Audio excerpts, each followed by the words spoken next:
apresentação 1, que vai ser sobre o uso de Reinforcement Learning para otimização de movimentação de robôs humanoides, mais centrado na parte de corrida de robô, corrida e caminhada. Meu nome é Guilherme Dias Mendonça e agora eu vou falar um pouquinho sobre o roteiro, o que vai ser estruturado na minha apresentação. Primeiramente, eu vou começar pela introdução, falando das recentes descobertas em Reinforcement Learning e a importância dele. Além disso, falar um pouquinho sobre a RoboCup e um pouquinho sobre o SOC 3D. No background, eu vou fazer uma breve recapitulação sobre redes neurais e Reinforcement Learning e gradiente política. Depois, no objetivo, eu vou falar o objetivo do meu trabalho. Depois, eu vou fazer um breve discorrimento sobre a literatura e resultados de trabalhos anteriores. Depois, eu vou falar sobre técnicas de simetria. Não sei como eu vou atacar o problema, mostrado no objetivo. Depois, eu vou concluir, apresentar o cronograma com minhas próximas atividades para a conclusão do meu trabalho de graduação e a breve bibliografia do que eu usei nessa apresentação. Introdução. Na introdução, eu vou falar um pouco sobre as recentes descobertas em Reinforcement Learning e sua importância, sobre a RoboCup e o SOC 3D. O primeiro paper que eu vou falar é sobre o AlphaGo.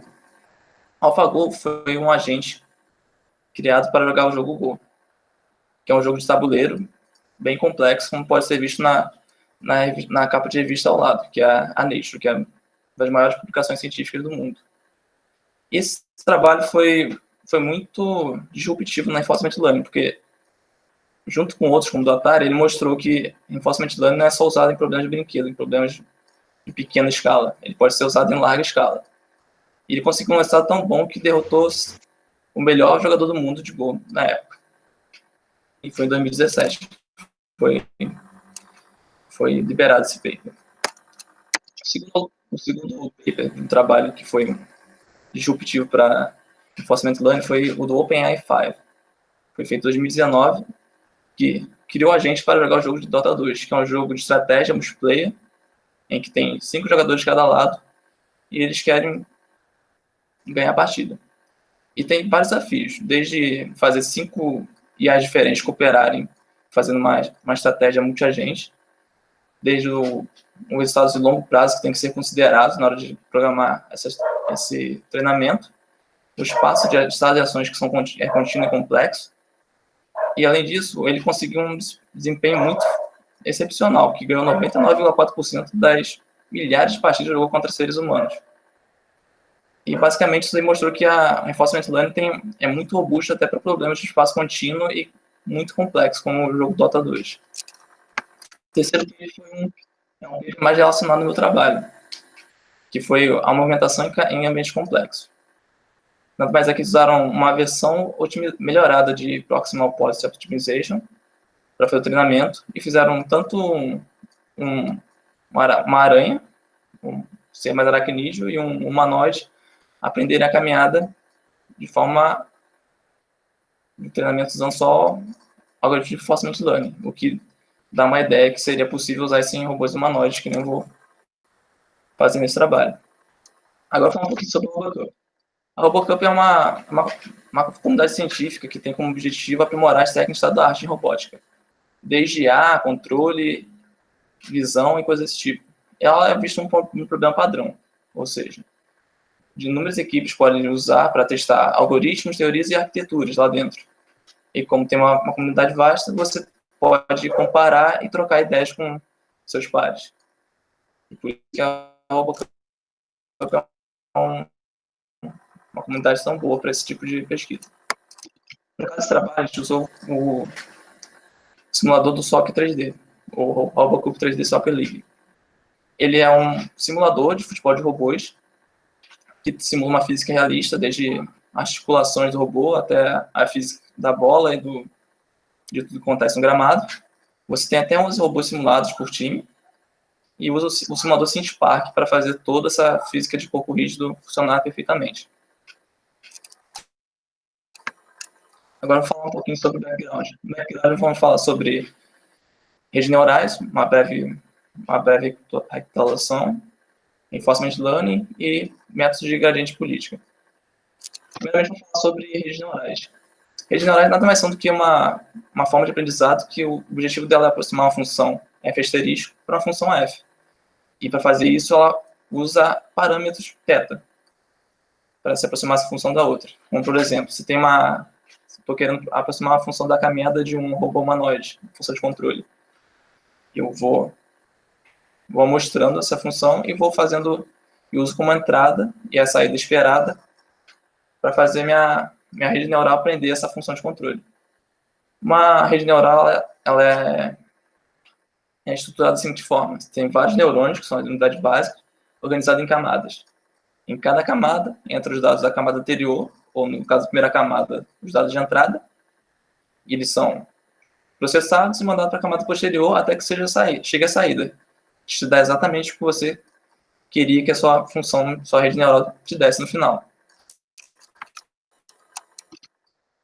Agora vamos falar sobre a unidade fundamental, que é o neurônio. O neurônio faz o quê? Ele faz a combinação linear entre pesos e os dados de entrada, que são o x, o somatório do xi vezes wi, onde o w é o peso e o x é o dado de entrada, que pode ser tanto da camada de dados que o usuário, o programa dá para a rede, quanto os dados de entrada de uma outra camada anterior da rede neural.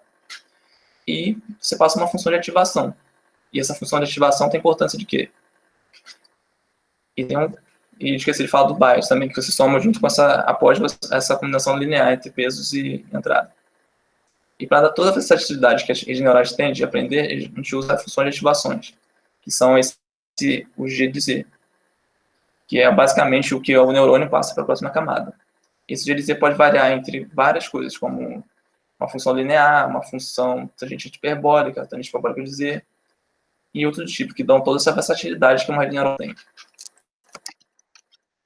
E para guiar o aprendizado da rede neural, a gente precisa definir alguma coisa que ele tem que ou diminuir ou aumentar. No caso, a gente define uma função custo.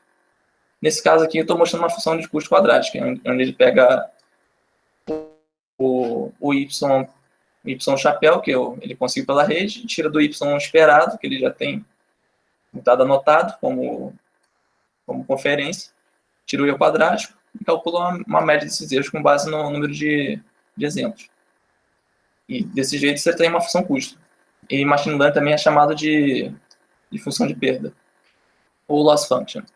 Mas para fazer isso, você usa uma descida de gradiente. Nada mais é que você pegar os seus pesos e seus biases, que são o que você tem que otimizar, e aplicar o gradiente na direção inversa do máximo crescimento. E, basicamente, para o peso, que é o W.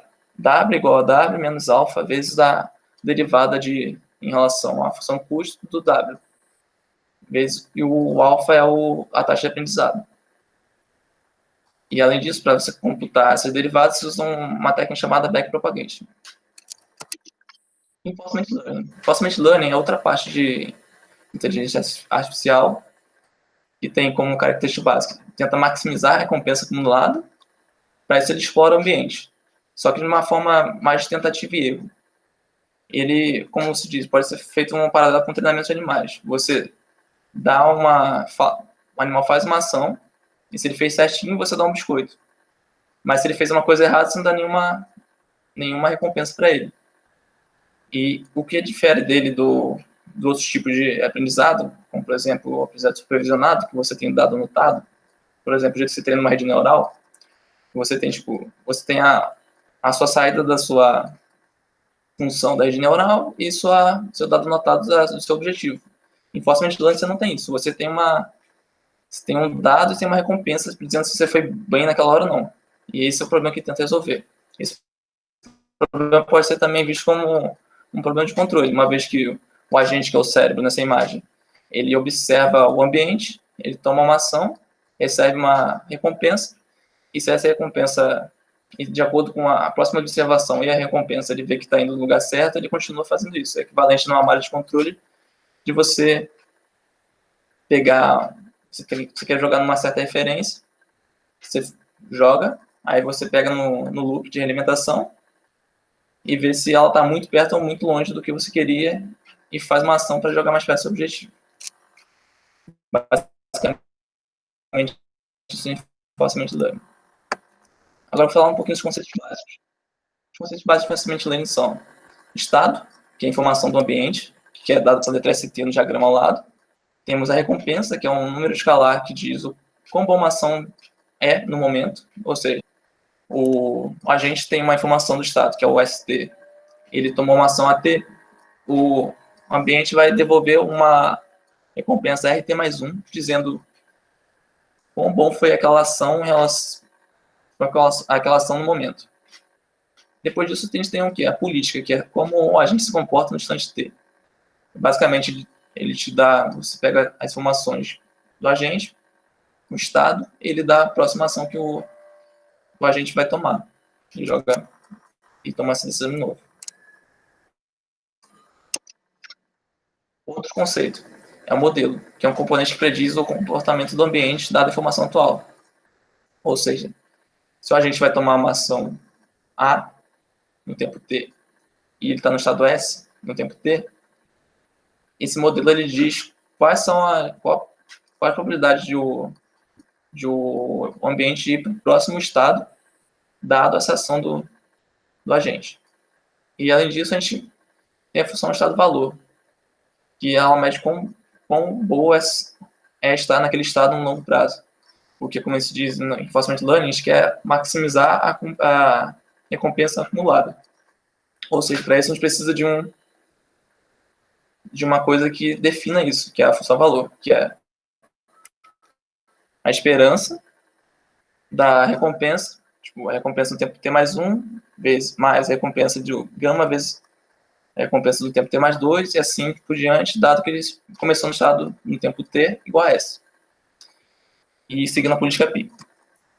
E, além disso, a gente tem um fator de desconto, que ele serve para impedir que essa função estado-valor divija, se for uma tarefa continuada, e para a tarefa não continuada ela faz o trade-off entre a recompensa, enquanto ele vai considerar a recompensa no futuro em relação ao atual. Além disso, agora temos que definir outra coisa, que é um Markov Decision Proxy, ou seja, processo decisório Markov, que é um jeito de você definir decisões, tipo, processo de decisão sequencial. E nada mais é que uma tupla, onde o S é um conjunto de estados, o A é um conjunto de ações, P é uma função probabilidade de transição, o R é uma função de recompensa, o gama é um fator de desconto, que fica entre 0 e 1. Além disso, tem outros conceitos para se definir dentro do campo das MDPs, ou Markov Decision Process, que são a função retorno e a função ação-valor e o retorno. O retorno é nada mais é do que se você pegar do tempo do instante T em diante, se pegar a recompensa que você conseguiria receber, usando o fator de desconto para impedir a divergência do somatório, no caso você considera uma tarefa continuada. Além disso, temos a função ação-valor, que ela é semelhante à função estado-valor, só que ela considera a ação e o estado que o agente se encontra, ou seja, a função ação-valor é a expectativa do retorno, dado que você estava no estado S e tomou ação A. No tempo T. Agora nós vamos falar um pouquinho sobre policy gradients, ou seja, gradiente política. Gradiente política vão ser algoritmos usados para treinar a caminhada, a corrida do robô nesse trabalho. Eles são muito usados para definir tarefas estocásticas e contínuas, políticas estocásticas contínuas. E é por esse motivo que a gente vai usá-los aqui. Primeiro eu vou falar de um policy gradiente básico, ou seja, se define uma função expectativa de retorno, que é esse J de π de θ em relação à razão de tal. Esse razão de tal é uma notação que você substituiu o gzinho de θ que a gente usava só para MDP. Nada mais é que o retorno esperado com relação à trajetória tal. E tal é uma trajetória onde você considera o estado no tempo t, tipo o ST, ação no tempo t, RT mais 1, ST mais 1, AT mais 1 e assim por diante. com relação à política π-θ. Aí você usa o gradiente ascendente para fazer a maximização, que é o θk mais 1 igual a θk mais alfa, o gradiente da função de expectativa de retorno em relação a θk, vezes a taxa de aprendizado. Esse gradiente é dado pela expressão ao lado, que é a esperança do gradiente do relação à trajetória tal, vezes a função retorno em relação à trajetória tal, quando tal é conseguida a partir da política π-θ. E a gente não vai fazer não fiz a demonstração de como chegar da função expectativa de retorno para o gradiente, porque são passos muito demorados e o tempo aqui é curto. Mas tem um problema nessa abordagem, que ela tem muita variância e acaba não sendo muito útil no contexto geral. Para isso, vou colocar outros conceitos, tá? Como actor critic algorithm, ou ator crítico, algoritmo do ator crítico. Ou seja, você tem um ator, que é política, e tem um crítico, que é uma função usada para dizer quão bem esse ator está agindo ou não. Isso aqui é um conceito. Agora, vou falar um conceito de teorema do gradiente de política, que ele define a performance como uma função, a função retorno, só que você prende essa função retorno a um começo no estado S0, ou seja, é como se fosse a função estado-valor. O teorema diz o quê? Que o gradiente é proporcional ao somatório em relação aos estados, da probabilidade de estar no estado, vezes o somatório em relação às ações da função ação-valor, vezes o gradiente da política. E para reduzir a variância, foi proposto na literatura o uso desse estimador aqui, que também vou pular as contas devido à falta de tempo. Que ele é o gradiente do log da política π-θ vezes a função vantagem. A função vantagem é a função ação-valor menos a função estado-valor. Pela teorema do gradiente de política, você sabe que a função ação-valor já estava prevista nessa expressão. E também é possível provar, e na literatura também tem, que se você botar uma constante que não é relacionada probabilisticamente com a política, você pode diminuir a variância do algoritmo. Isso dá um algoritmo de gradiente de política do jeito que está sendo exemplificado aqui ao lado. Primeiro, você consegue algumas amostras de estado, ação e recompensa pela política π-θ. Depois você faz um fit da função estado-valor. Depois você estima a função vantagem. Depois você faz a estimativa do gradiente. Depois aplica o gradiente ascendente para maximizar seu retorno. Esse é um exemplo de algoritmo de gradiente de política. Só que esse algoritmo tem um problema, porque ele não impede mudanças drásticas na política. E mudanças drásticas na política podem levar o algoritmo a resultados catastróficos e você perder todo o seu treinamento. Nesse sentido, a gente tem algoritmos como Proximal Policy Optimization, que fazem o quê? Assim como eles começam a limitar uma região até onde a sua política pode mudar. E desse jeito, você impede essas mudanças catastróficas. Tem dois jeitos de fazer isso, que principalmente tem na literatura. Tem o do TRPO, que ele faz uma região de confiança bem delimitada, ou seja, você não pode sair daquela região com a política. E tem o PPO. O PPO ele faz o quê? Ele clipa, ou seja, nesse caso, a gente trabalha com uma função de perda, ou seja, eu quero diminuir, meu objetivo é diminuir essa função. O PPO, ele fala assim, se quando você mudar de política ela subir, você tem um determinado limite para subir. Você não pode passar acima desse limite. Mas se ela for descer, eu não te limito. Aí, basicamente, é isso. Aqui embaixo temos o L-clip, que é a expressão para essa função perda para PPO. E temos a função perda do exemplo do paper do PPO, de como eles fizeram. Que eles consideraram a política e a função estado-valor dentro do mesma rede neural, e por isso que eles botaram junto aqui. Aí, aquela política, ela funciona assim. Você bota a política do clipe, mais a soma da perda para a função de estado valor e da política, mais uma entropia S, que de acordo com a literatura atual, diz que aumenta a exploração do ambiente. E o algoritmo pior descrito no paper funciona assim: enquanto você não encontrar o critério de parada, você roda por tesão intervalo de tempo, a política, estima as funções de vantagem e aplica o gradiente ascendente usando esse mini-batch para conseguir um novo teto e vai iterando isso até você chegar no objetivo.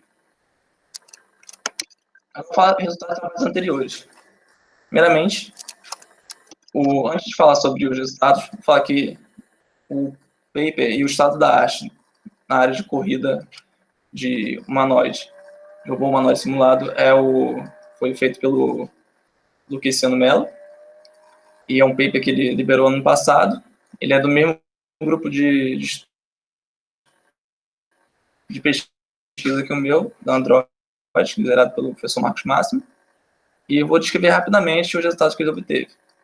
Uma caminhada extremamente rápida, só que ela tinha um fator de não ser simétrica e ser muito difícil de controlar para ser usado na prática. Tanto que, como vocês podem ver nas figuras aqui, a figura abaixo tem vários frames da caminhada e de cima um frame mostrando a posição do robô durante a corrida. Nesse sentido, eu venho apresentar meu objetivo do trabalho de graduação 1, que é a minha proposta é melhorar e otimizar o comportamento da caminhada pela aquisição de simetria usando técnicas de reinforcement learning. Eu vou mostrar as técnicas de simetria. Antes de mostrar as técnicas de simetria, eu usei o paper chamado Unlearning Symmetric Locomotion como base para conseguir as técnicas que vão ser base das minhas melhorias nesse trabalho.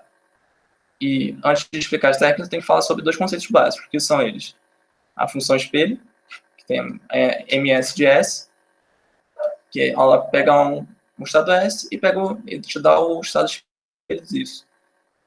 E temos a função MA de A, que é a função se dá um estado A, ele te dá o estado espelho de A.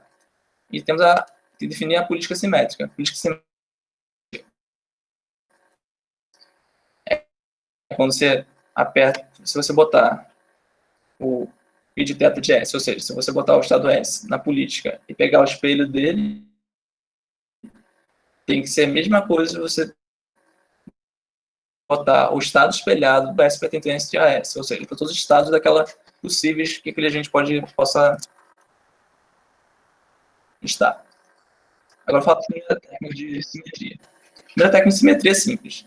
Ela é duplicate tuples, ou seja, duplicar as tuplas. É muito simples. Você pega uma trajetória tal, que é o quê? Um estado S1, uma ação A1, a recompensa R1 e assim por diante, e se aplica a função espelho na trajetória e salva esse conjunto com a trajetória original, ou seja, você faz como que o seu algoritmo pensasse que você fez um movimento simétrico desse jeito. E tanto que a trajetória espelhada é o quê? É esse tal linha, que tem a função espelho de S1, a função espelho da ação 1, aí você tem o R1, porque a recompensa é igual para os dois casos, para a ação quando é espelho ou não. E desse jeito a gente tem uma primeira técnica. A segunda técnica é a auxiliar loss, ou seja, é uma função de perda para simetria. Você joga uma função de simetria e você age diretamente na perda. Ou seja, você faz um trade-off entre a perda de simetria e a perda pelo PPO. E nada mais é o quê? Lembra da definição de política? Você tem o quê? O π de θ, quando você aplica a função de espelho para o estado ST no tempo t, e menos quando você pega a função espelho da política quando você pega ST, ou seja, quanto mais perto de zero, mais perto de uma política simétrica a gente está chegando. E para otimizar a política, a gente adiciona isso com a perda do PPO, que já foi definida antes para problema de caminhada. E esse W é um hiperparâmetro que a gente usa para fazer o trade-off entre simetria e o objetivo que a gente tinha originalmente. Por isso a gente acha a política ótima. A próxima técnica é o Phase-Based Mirroring. Ele, nada mais é, ele faz uma parametrização do movimento em função de uma variável, φ, por exemplo. Esse φ pertence de 0 a 1, e no caso da caminhada, você pode definir como 0 o toque da primeira perna no chão, o meio como da segunda perna, e o 1 quando acaba esse movimento, ou seja, você bota a sua perna que começou, ela volta para o chão. Aí tem alguns jeitos de deixar isso robusto. Tipo, linearizar a parametrização e outras coisas. Você treina com a política normal. E na segunda parte do ciclo, você aplica a função espelho no estado, e aí você pega a política, depois você pega a ação espelho da política. Ou seja, você voltaria para... Teoricamente, se a sua rede fosse totalmente simétrica, você voltaria para a ação dada pela política π-θ. Isso aí ele funciona desse jeito, só que, pelo que eu vi no paper, ele tem que ele tem que colocar o tempo, o período da caminhada, ele tem que definir isso daí. Aí eles definiram através de outros movimentos que deram certo. A próxima técnica é a de Symmetric Network Architecture, que ele faz o quê? Faz uma rede neural que é simétrica. E no paper ele dá uma sugestão de uma rede neural simétrica. E para essa sugestão ele define o espelho de ação. Ou seja, você pega uma ação, que é a ação, você separa em dois lados, o lado esquerdo e o lado direito, ou left e right. E quando você aplica o espelho nela, você vira right e left. Ou seja, você mudou. E ele dá um exemplo de rede neural simétrica para a parte que tem, para as partes do corpo simétrico, tipo braços e pernas, por exemplo. Que é o quê? Esse F de S, vírgula M de S. M de S de S. E o embaixo que é F de M de S, dado S. Ou seja, você aplicar a regra de definição de política simétrica, você consegue fazer as contas e ver que se você fizer isso aqui, você chega naquele resultado lá. E depois ele faz um exemplo de política para a parte não simétrica da gente. Que ele define o PICON. Esse PICON ele é para a parte tipo o torso, o pescoço, a cabeça do robô. Ele define como HS mais H da função espelho de S.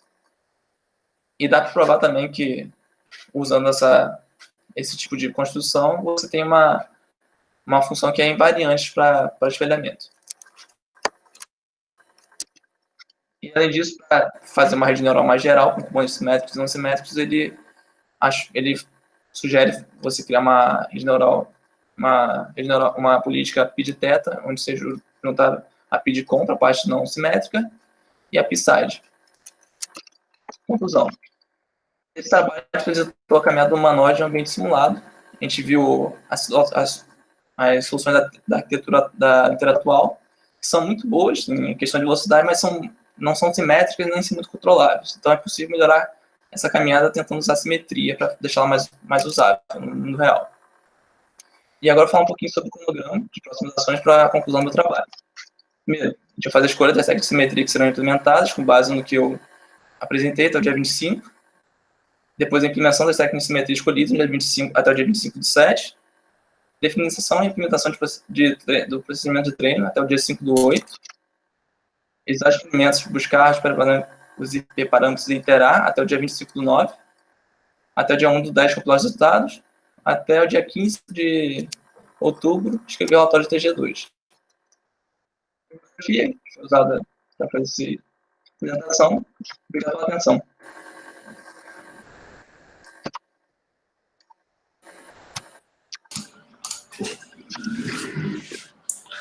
Perfeito, muito obrigado pela apresentação, Guilherme.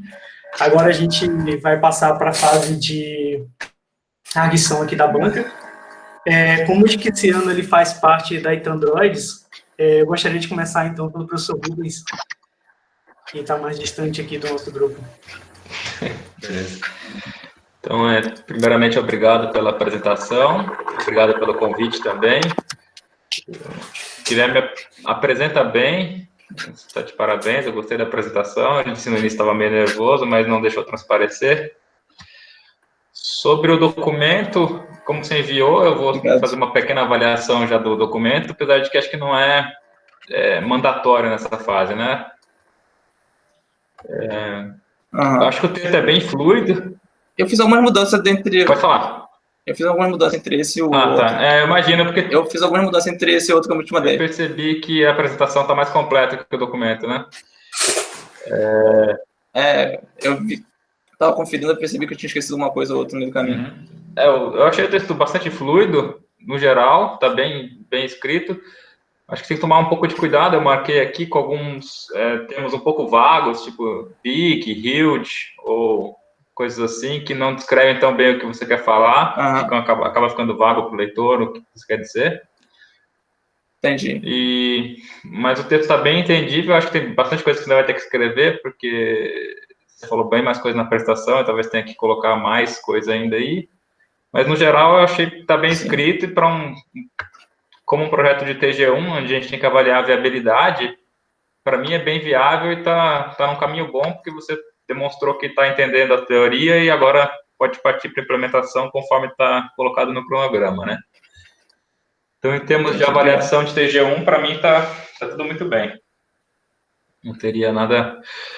Agora, como geral, assim, como apresentação, tanto na apresentação como no TG, eu sugiro só que você defina bem claramente qual é o motivo de escolher simetria e por que isso é tão importante. Quer dizer, você mostrou o robô andando de uma maneira estranha, mas quer dizer, não necessariamente colocar simetria vai resolver isso, né? Ele ainda pode andar simetricamente estranho, né?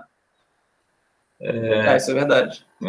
E aí, como você apresenta vários tipos de técnicas de simetria, né, não fica também, o leitor fica um pouco confuso quanto qual simetria de fato você quer obter. Se é uma simetria, por exemplo, desse tipo esquerda e direita, ou seja, você quer movimentos simétricos no robô, ou se você quer a outra simetria que é a de fase, onde você replica lá o movimento, você espelha o movimento no final com a função espelho, né, das ações dos estados. E, no fundo, não está tão claro qual delas que você deseja para a sua aplicação e por quê, né? Entendi. Acho que eu devia ter deixado um pouquinho mais claro sobre, tipo, que, pelo que eu entendi no trabalho que eu me basei, essas técnicas de simetria, elas são só, tipo, diferentes abordagens para você tentar botar simetria no movimento de um robô humanoide. Tá. Tipo, são diferentes jeitos de você fazer isso. Eu acabei não deixando isso muito claro, acho, na apresentação. Tá bom. Então, quer dizer, no fundo, a simetria que você quer é a simetria, vamos dizer, geométrica mesmo dos movimentos do robô, certo? Isso. E cada uma dessas aulas te dá simetria geométrica de um jeito diferente, assim. Uhum. Aqui, a outra de espelhar me pareceu um pouco... Quer dizer, por exemplo, essa de fase me parecia que era mais simetria com respeito a algum ponto do tempo, né? Isso. Ele não é bem o que você quer, né? Não é muito bem, porque se a gente for correr com velocidade diferente, vai ser muito ruim se você achar esse período, assim. Mas ainda na metade do tempo ele está totalmente assimétrico em termos geométricos, ele está lá com qualquer ação, não sei se eu estou enganado, e na outra metade ele, vamos dizer, não é que ele repete essa ação, né, mas ele faz a ação simétrica na outra metade do tempo, né? Isso. Que não é exatamente a simetria geométrica que você está buscando, né, que parece ser mais essa left-right, que é a última técnica que você descreve no TG, ou a terceira, agora não estou de cabeça com ela aqui. Foi a última. A da rede neural. Isso. Então, acho que é bom você deixar bem claro qual é a simetria que você está falando, que no caso é geométrica, e que estratégia que vai poder te levar a ela. Não tenho certeza se todas essas estratégias que te levam a ela são aspectos diferentes de simetria. Essa de fase, por exemplo, me parece muito que é no tempo, né? Porque você, de 0 até meio, você usa uma certa simetria, uma certa política, e depois, sem considerar a simetria, né? E depois você repete ela para esse parâmetro φ, né, que eu acho que me pareceu que está de alguma maneira relacionado com o tempo ou não? Não, está relacionado com um movimento, tipo, ele tá andando. Ele pisou com o pé esquerdo, ele começa um movimento no zero. Aí ele pisa com o direito, você tem como fazer tipo um reset de fase. Aí então você esse pode fazer φ seria um movimento completo, envolveria várias sequências de φ, e aí dentro de um φ você tem a simetria. Peraí, várias sequências de φ? Não, o movimento, pelo que eu entendi, o movimento completo seria tipo, você começou o movimento no φ igual a 0 e você terminou o movimento no φ igual a 1. Tanto que, isso seria 2 passos, por exemplo. Como exemplo ele deu ali, você pode fazer um reset de fase no meio do caminho. Você pode botar tipo 0, você botou o primeiro pé no chão.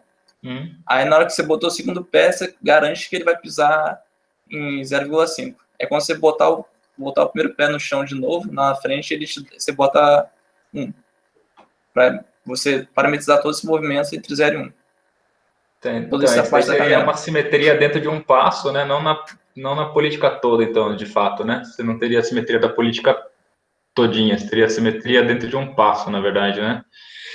Para usar na sua política, você teria que, vamos dizer, cortar e colar vários desses daí para que o φ, vamos dizer, o φ 1 igual a 1 fosse continuado pelo φ2 igual a 0 e assim sucessivamente, né? Porque no fundo, acho que como você quer aumentar a velocidade, você não quer aumentar a velocidade de um único ciclo de passo, né? Você queria aumentar, pelo que eu entendi do objetivo do trabalho que vocês fizeram na Lars, né? O objetivo é vocês têm um intervalo dado e aí você quer aumentar a velocidade de chegada, vamos dizer, aumentar o espaço desse intervalo ou terminar quando ele cair ou quando atingir o limite do campo, né? Esse daí é o trabalho do Lucasiano. Pois é. O objetivo é melhorar essa política no sentido de deixar ela um pouquinho mais controlável, assim, como dizer. Aí o jeito é com a técnica de simetria. Entendi. Mas seria do jeito que você falou, de esse φ1 igual a 1, φ2 igual a 0, você ia fazendo desse jeito. Você teria que meio que copiar e colar vários φs lá, né? E aí todos eles seriam simétricos, né? Seria um conjunto de 2 passos. Então, eu acho que para o trabalho final, talvez tenha que escrever isso bastante rigorosamente, assim, para ficar mais entendível. E aí eu acho que até tá digitado errado lá nessa parte. Eu marquei várias coisas aqui no TG. Nessa parte lá, o φ começa em 0, vai até meio, e o segundo, ao invés de começar em meio e ir até 1, começa em 0 e vai até 1 também. Aí tem que corrigir lá. E depois eu mando o documento com meus comentários para vocês. E o segundo comentário maior, que foi uma afirmação que me chamou mais atenção lá, foi lá na página 25 da versão que você mandou. Não sei se você está com ela aí, mas eu tô com ela aqui. Eu tô com ela aqui, eu posso ler o parágrafo, que fica mais fácil. Pode, que é o parágrafo logo abaixo da equação 3.19, onde você apresenta, então, a estratégia de descida do gradiente aí, né, para atualizar o parâmetro W e o B. Aí você fala, então, que essas equações são aplicadas até que a função f de x, v e w converja para um valor ótimo. Então, é importante ressaltar que não tem garantias de convergência e é possível ficar travado em um ótimo local. Contudo, isso não é um grande problema, considerando que as técnicas modernas podem ser aplicadas junto com o gradiente, e, na prática, muitas vezes, um ótimo local é suficiente. Essa afirmação eu considero que é polêmica e é bom você evitar, porque pode ser, sim, um grande problema parar num ótimo local. E nem sei, mesmo que você coloca um sometimes, que também é uma coisa meio vaga, acho que é bom evitar. E, assim, no seu caso, um mínimo local também pode ser bem trágico, né? Você pode repetir de novo, Luiz? Mas acho que seria melhor, então, botar uma referência e explicar um pouquinho melhor dessa parte, eu acho. Você tem que defender por que para o seu mínimo local não é trágico, né? Você pode falar a página e qual que é na minha versão do TG é a página 25, abaixo da equação 319.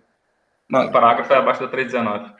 Tá, é um comentário sobre ficar preso em mínimo local, né? Acho que é aquele que você falou para mim mesmo. Eu tinha comentado isso, eu lembro que eu tinha comentado a mesma coisa. Quando eu você falou que algumas vezes é uma solução boa o suficiente. É isso, mas tem que tomar cuidado como escreve. Eu tenho que melhorar a minha escrita dessa parte.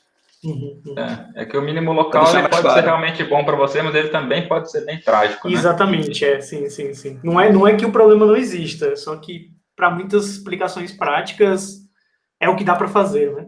E aí você aceita desde que o desempenho seja suficiente. Eu acho que tem que deixar isso mais claro. E às vezes você não está tão interessado, de fato, em ter um mínimo global por vários motivos. Um deles é que essa função de custo pode não representar fielmente o desempenho, né? Ela representa aproximadamente o desempenho. E às vezes um mínimo local já é o suficiente para você. Mas tem casos em que o mínimo local pode te prender em comportamentos horrorosos, né?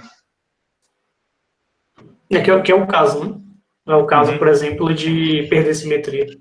Pois é, que aí ele começa a andar meio estranho e aí não consegue parar, nunca vai achar o mínimo de verdade porque ele já conseguiu ficar numa situação local ali que para ele não tem mais muito o que fazer, né? Exatamente. E aí acho que tem uma linha de pesquisa inteira de gente que fica tentando resolver esse problema. Não é tão fácil. De comentários mais gerais, era isso mesmo. No TG eu fiz um monte de comentáriozinhos pequenos, mas que eu acho que não sei se vale a pena perder muito tempo, não. Mas é deixar bem claro o tipo de simetria, qual a técnica que você vai usar. Eu acredito que o left e right você não vai escapar de usar na sua avaliação. E essa do tempo nos passos vai precisar pensar um pouco como você vai escrever, né? Porque pode ser que você tenha que colocar esses trocentos fios diferentes aí para vários passos, e aí você ainda não sabe exatamente quantos passos vai precisar, né? Dá para estimar, claro, mas você não sabe.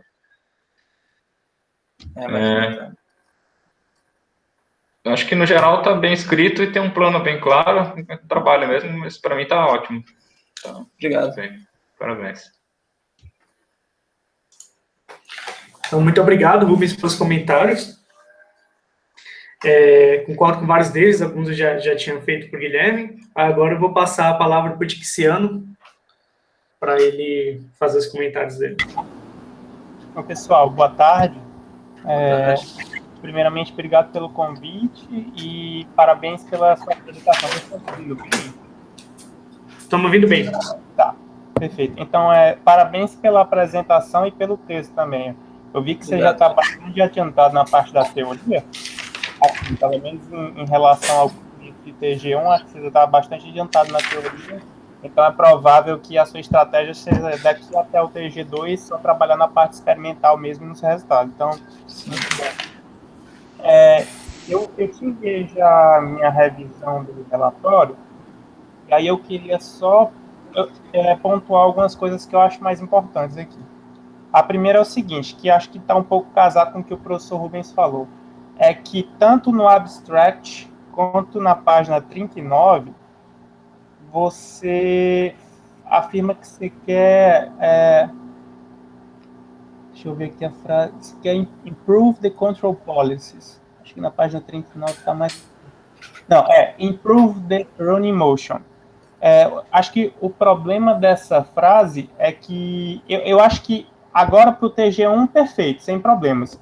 Mas eu só recomendo que quando você chegar no TG2, você tente escrever ela, porque o que pode acontecer?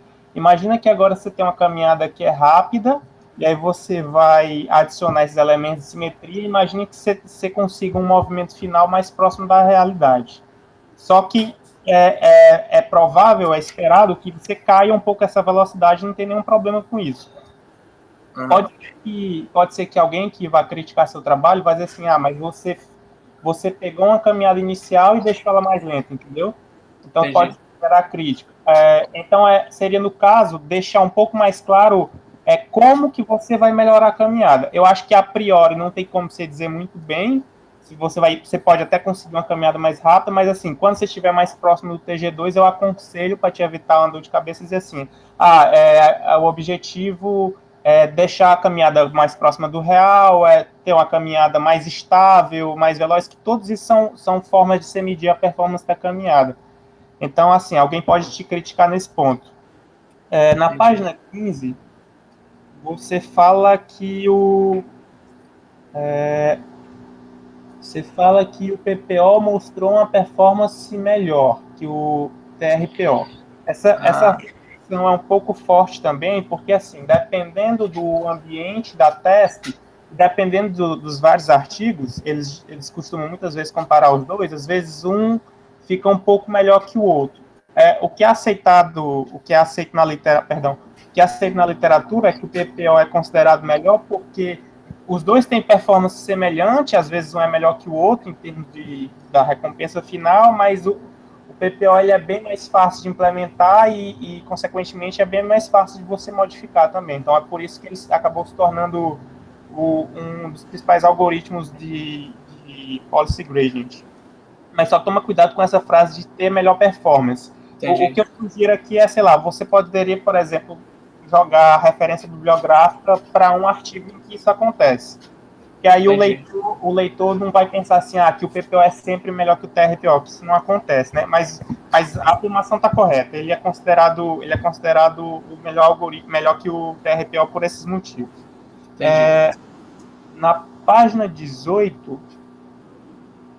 você fala que choosing the most adequate values for the vector parameter theta, which results in the best representation of the original function. Que você está dizendo que a rede neural ela quer fazer uma representação da função original. Aí acho que o meu problema com essa frase é que você diz que é a melhor representação. O que eu acho que você quis dizer é que você vai iterando para representar melhor a função, né? Isso. Porque não, é uma afirmação muito forte, você não consegue afirmar que é a melhor representação. Afirmar que aproxima. Isso, você pode dizer que você consegue aproximar até um determinado erro, mas o problema é que o best representation pode levar o leitor a pensar que você está afirmando que é a melhor entre todas as formas de representar a função. Entendi. Devia ter botado algo do tipo levar uma representação com um erro aceitável e utilizável. Algo do tipo. Isso, perfeito. Ô, Tiziano, qual que é a página? A página 18. Está um pouco acima da figura do neurônio e da Feedforward Network.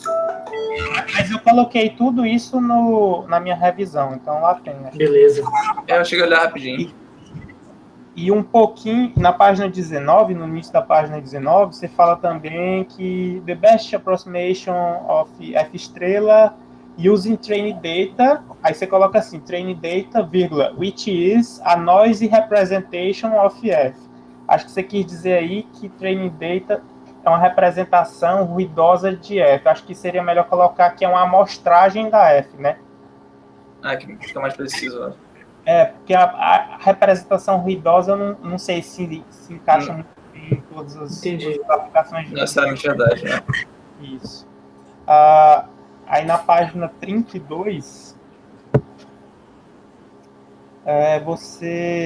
você fala que você fala sobre a loss do PPO e fala que a política e o value function utilizam a mesma rede neural, né? Isso. O que acontece é que no Hector Critic, geralmente você usa uma rede neural para política e uma para função valor. São duas redes neurais separadas. Acho que talvez você tenha se confundido, porque no artigo do PPO ele é um pouco obscuro nessa parte, assim, não explica muito bem, ele fala que eles podem compartilhar parâmetros, mas assim, em muitos artigos você vê que eles usam redes separadas, inclusive, às vezes, até com arquiteturas separadas. Se você tiver um tempo também, dar uma olhadinha no código do PPO, ele faz explicitamente, ele cria uma rede para função valor e uma rede para política. Entendi. De que no artigo do PPO, realmente acho que ele usa uma rede só mesmo. Com parâmetros compartilhados, né? São duas cabeças separadas, mas uma rede só. Acho que é isso que confundiu. Isso. E aí, no código deles, na implementação oficial, eles já fazem um negócio diferente. No baselines, né? Uhum. Então, é um pouco complicado você dizer que é a mesma... Sim, eu concordo. É mais comum, inclusive, serem separados, né? Na maioria dos trabalhos. Entendi. E aí, na página... próximo daquela observação que o professor Rubens fez, página 25, só que no caso, ele fala um pouco mais abaixo, falando sobre a parte do mínimo local. E acho que a parte do texto que eu achei um pouco problemática é essa primeira fase. Você diz que as equações são aplicadas até converger a um valor ótimo. E toma cuidado com essa afirmação. Tipo assim, você fala essa afirmação e um pouco abaixo você até deixa bem claro que não há garantia de convergência. Então, é bom tomar cuidado com essa primeira frase, porque, primeiro, que, às vezes, dependendo da implementação do backpropagation, você não para o algoritmo quando ele chega a um determinado valor. Às vezes, por exemplo, por número de steps. Então, cuidado com esse converge a um valor ótimo, porque, infelizmente, muitas vezes isso não acontece e muitas vezes o critério de parada nem é esse. Então, eu acho que essas são as coisas mais importantes que eu anotei, mas tudo isso que eu falei aqui está na minha anotação do documento. Se você tiver qualquer dúvida, você pode me falar. Mais uma vez, parabenizar pelo texto, está bem completo para TG1, de acordo com a minha experiência. Agora, eu só aconselho bastante você tomar cuidado com os experimentos, e você vai ver que, assim, são muitos problemas no meio do caminho, assim, até a fazer o código funcionar. Eu aconselho você a utilizar o cluster da Intel, porque, enfim, esses algoritmos você precisa de muito poder computacional. Você até escreveu aqui na sua apresentação que vai uma parte do trabalho é a busca por hiperparâmetros, e ainda bem que você está ciente disso, porque isso acontece bastante. E aí, tendo o cluster da Intel, que são vários nossos, você consegue paralelizar esse trabalho. Então eu só aconselho, assim, tomar cuidado com isso, tentar agilizar essa parte, porque tem vários probleminhas no meio do caminho que você não consegue prever muito bem. E aí, se você precisar de ajuda, tanto para rodar no cluster, para rodar o código, você pode falar com a gente que a gente ajuda. Eu tenho vários scripts já para rodar experimentos em paralelo, que vai te ajudar bastante no decorrer do trabalho. Mas, no mais, é isso, e parabéns pelo trabalho. Só deixar um pouco claro que esse primeiro ponto que eu falei, do melhorar a caminhada, eu não espero que você, a essa altura do campeonato, já saiba exatamente como você vai melhorar, não. Acho que você só consegue a posteriori. É só mais um toque para você evitar dor de cabeça na apresentação do TG2. Se você deixar um pouquinho mais claro, a gente buscou, sei lá, melhorar, ter um movimento mais tratável, mais próximo do real, melhorar a velocidade. Se você botar uma frase um pouquinho mais específica, você consegue evitar algumas críticas, assim, no trabalho. Mas, no mais, é isso, e parabéns. Obrigado. Então, muito obrigado, Tiquiciano, pelos comentários. Eu notei aqui os comentários do Tiquiciano, também do professor Rubens, e aí depois eu vou passar também para o Guilherme, vou conferir para que sejam feitas as modificações. E aí eu gostaria de agradecer novamente a banca pela participação e pelos comentários. Gostaria de parabenizar o Guilherme pelo trabalho. Realmente achei a qualidade do trabalho muito boa, principalmente para um TG1, né? Ele atendeu bem a proposta no TG1, que já tem uma proposta, e o aluno já tem uma noção boa da literatura, né? Realmente esse é um assunto que ele é um assunto muito moderno, então é um assunto que está mudando muito rápido, né? Todo o tempo surgem algoritmos novos, como dá para ver pelos próprios trabalhos que o Guilherme veio referenciando, né? São trabalhos muito novos, 2019, 2018, e é um assunto que eu realmente considero muito difícil, tá? Eu, pessoalmente, tive bastante dificuldade para entender esse assunto, principalmente as técnicas mais modernas de Reinforcement Learning, seguindo esse caminho de Policy Gradients, como o PPO, são algoritmos bem complicados de se entender. E o Guilherme está de parabéns de ter pego esse primeiro semestre, já aproveitado para pegar toda essa bagagem teórica, e agora vai entrar, claro, o mundo da experimentação, né? E concordo com o que o Tiquiciano falou, até pela experiência que eu já tive com ele, com o Luqueciano e com o Alexandre Múzio, que esses algoritmos são muito bonitos assim no paper, eles chegam a resultados impressionantes, mas para eles chegarem nesses resultados impressionantes envolvem gerar muitos e muitos botões, tentar muitas e muitas ideias, até finalmente funcionar, né? O default desses algoritmos é que na implementação inicial eles geralmente não funcionem, o robô não aprenda quase nada, e aí depois de muito e muito trabalho em cima, girando muito botão, mexendo com muito hiperparâmetro, testando muitas ideias, experimentos diferentes, tarefas diferentes, funções de recompensa diferentes, é que eles conseguem chegar a esses resultados que a gente apresenta nos papers.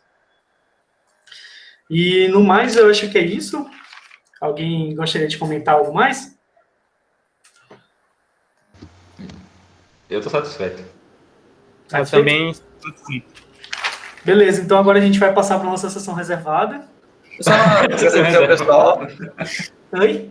Só queria agradecer ao pessoal por ter aceitado o convite para a banca, pelo tempo também. Vocês despenderam lendo meu documento e vendo minha apresentação, pelos toques e pela atenção de vocês. Muito obrigado. Beleza, então eu não sei Você tem que voltar ainda para a gente anunciar o resultado, né? Oi? Ele tem que voltar ainda para a gente anunciar o resultado. Tem sim. Eu não sei exatamente como está sendo feito o videoconferência, porque esse é um mundo novo, acho, para todo mundo.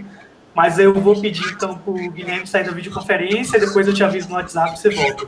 E a gente vai discutir aqui qual que vai ser o resultado. Beleza? Saindo aqui, então. Valeu. O formalismo aí, vamos aqui. Eu vou tirar aqui a gravação também, tá? Tá bom.